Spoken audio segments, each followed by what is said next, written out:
श्रद्धा हत्याकांड में नहीं मिला कोई सुराग। देश के हर कोने में हत्याकांड पर लगी है आग। आफताब को लेकर दिल्ली पुलिस कर रही है खोज। श्रद्धा हत्याकांड में खुलासे हर रोज।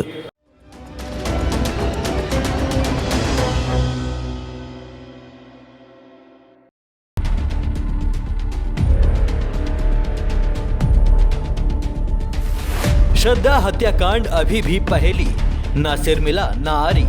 जंगल से लेकर तालाब तक आदमखोर आफताब के साथ पुलिस नार्को टेस्ट से खुलेगा दरिंदगी की दास्तान। एक थी श्रद्धा, एक चुलबुली, जुनूनी, जिंदा दिल, खुशमिजाज और मौज मस्ती करने वाली लड़की क्यों अचानक आफताब से मिलने के बाद शांत हो गई, सहमी सी रहने लगी। जो पहले कभी किसी से नहीं डरती थी वो अब डरी डरी रहने लगी।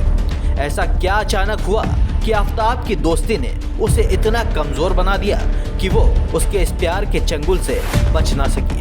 काश उसने एक बार हिम्मत की होती तो आज वो इस दुनिया में होती, लेकिन उसके प्यार ने उसकी आफताब के प्रति सच्ची श्रद्धा को मौत से मिला दिया। जी हाँ, हम बात कर रहे हैं एक ऐसे जघन्य अपराध की जो जिस किसी ने भी सुना उसकी रूह कांप गई। पालघर की रहने वाली श्रद्धा वॉकर की दिल्ली में नृशंस हत्या ने वसई विरा के इलाके में उसकी दोस्तों को हैरान कर दिया।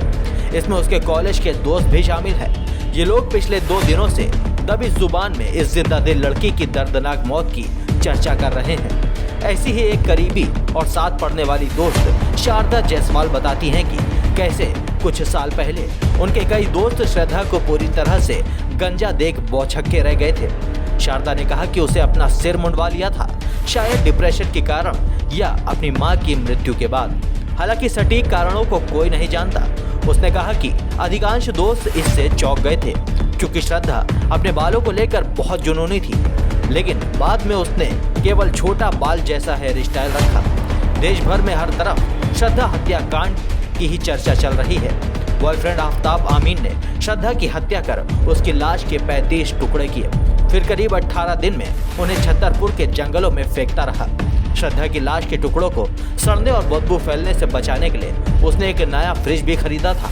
साथ ही घर से खून साफ करने के लिए गूगल से जानकारी जुटाई थी। कहा जाता है कि आफताब की 20 से 25 गर्लफ्रेंड थी, जिसमें से कुछ के साथ उसने शारीरिक संबंध भी बनाए थे, वो भी उस वक्त जब श्रद्धा की लाश फ्रिज में पड़ी थी।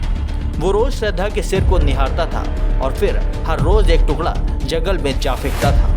पुलिस अब आफताब को हिरासत में लेकर श्रद्धा की लाश के टुकड़ों की तलाश कर रही है। दूसरी तरफ देश भर में लिव इन रिलेशनशिप और प्यार में भरोसा करने जैसी बातों पर बहस शुरू हो गई है। वहीं एक तरफ श्रद्धा आफताब आमीन मामले को धर्म से भी जोड़ा जा रहा है। ऐसे में उत्तर प्रदेश के छात्रों ने प्यार, लिव इन रिलेशनशिप और श्रद्धा हत्याकांड के मुद्दे पर अपनी राय साझा की है। दिल्ली की श्रद्धा हत्याकांड को लेकर लखनऊ के छात्रों ने अपनी राय रखी। यहाँ छात्रों का कहना है कि इस मामले को धर्म से नहीं जोड़ा जाना चाहिए। छात्रों ने कहा कि जो 35 टुकड़े करके फेंक रहा है वो तो इंसान है ही नहीं। इस हत्याकांड के लिए सिर्फ मुसलमानों को टारगेट नहीं करना चाहिए। इस मामले में देश को एक साथ खड़े होना चाहिए ताकि इंसाफ मिल सके। छात्रों ने लिव इन रिलेशनशिप को लेकर कहा कि ये गलत बात नहीं है। हालांकि अगर आपका परिवार इसके लिए आपको टोक रहा है तो उनके पॉइंट को भी समझना चाहिए। प्यार में अंधे होने से बात नहीं बनेगी। श्रद्धा हत्याकांड मामले में अगर आरोपी हिंदू भी होता तो उसका साथ नहीं दिया जा सकता था। छात्रों ने कहा कि किसी के 35 टुकड़े करना और 18 दिन में 2-2 टुकड़े ले जाकर फेंकना, इसका किसी धर्म से कोई लेना देना नहीं है।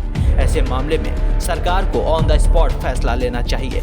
श्रद्धा हत्याकांड के बाद सरकार को बड़ा फैसला लेने की जरूरत है ताकि अपराधियों को कड़ा मैसेज दिया जा सके। श्रद्धा की हत्या को लेकर अयोध्या में भी छात्राओं ने अपनी राय साझा की। छात्राओं का कहना है कि प्यार धर्म देखकर नहीं होता है। प्यार में विश्वास करने के बाद आफताब ने जो किया उसे धर्म से नहीं जोड़ा जाना चाहिए। बस लड़की ने प्यार के लिए गलत इंसान चुन लिया था। श्रद्धा हत्याकांड की कहानी बहुत ही ज्यादा दर्दनाक है। छात्राओं का कहना है कि लड़कियों को समझना चाहिए कि वो इतनी जल्दी किसी के झांसे में नहीं आए। इस मामले को सिर्फ हिंदू या मुस्लिम के तौर पर नहीं लेना चाहिए। छात्राओं ने कहा कि आफताब को श्रद्धा का भरोसा नहीं तोड़ना चाहिए था। इसके लिए आफताब को कड़ी सजा दी जानी चाहिए।